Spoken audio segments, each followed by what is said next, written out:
minutes. Then I'll give Majority Leader 5 minutes like your counterpart. Thank you, Honorable Speaker. And I also join other members except the Honorable Navulindo, who I had opposed this report give you a minute. in supporting this report. But maybe if I may begin by informing the Honorable Navulindo, and I am sure there are also other members from Mumias, the larger Mumias area in Western Kenya, who are asking the question of Mumias Sugar Company. And indeed, they have a very good point in that Mumias also needs to be rescued. But he knows that Mumias is 20% owned by the public or by government and 80% by private investors. But I want to assure him that there are also measures to ensure that Mumias is also rescued from the abyss that has bedeviled the sugar sector.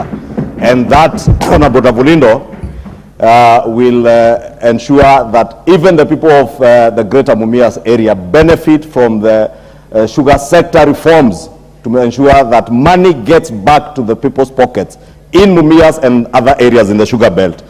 Honorable Speaker, part of the proposals in this memorandum by the National Treasury is the write-off of debts and taxes owed to GOK or to the government of Kenya, and penalties also owed to KRA by the sugar companies. And indeed, I want to support this measure that even as we seek to commercialize and privatize them, there is no private investor who will want to put their money in a company or a state entity that is bedeviled with a lot of liabilities, including tax liabilities, Honorable Speaker. And indeed, I support that measure to write off the debts that were owed to the government of Kenya, to make them more attractive to investors who will bring in their private capital, private expertise, and make the sugar companies more efficient, and therefore end up guaranteeing farmers more money getting into their pockets.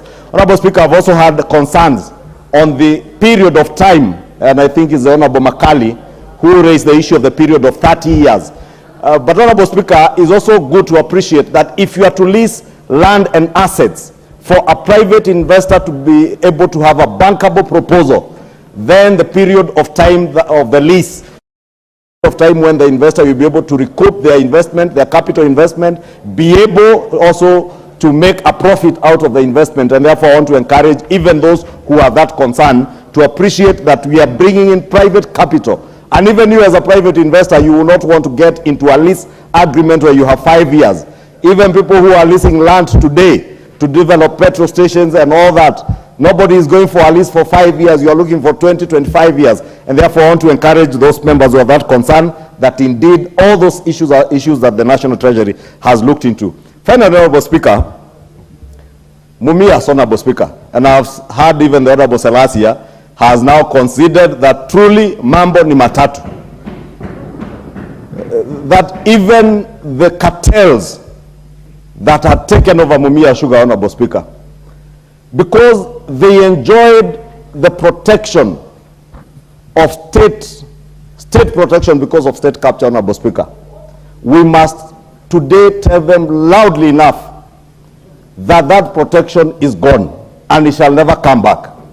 And therefore, they must now socialize themselves to the mambo ni matatu gospel. And that they must get used to it. And that includes also their sponsors, Honorable Speaker. Because if they were facilitated through state capture, they had people who had access to political power who protected them, Honorable Speaker.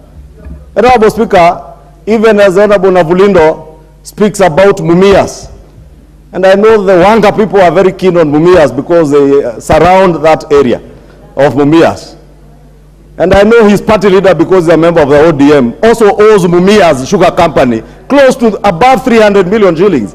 I want to ask the Honorable Navulindo to ask the party leader of ODM to now pay up the money he owes to Mumias Sugar Company, yes, so that Mumias Sugar Company also benefits from this commercialization, Honorable Speaker. Yes, because we cannot have a situation where majority.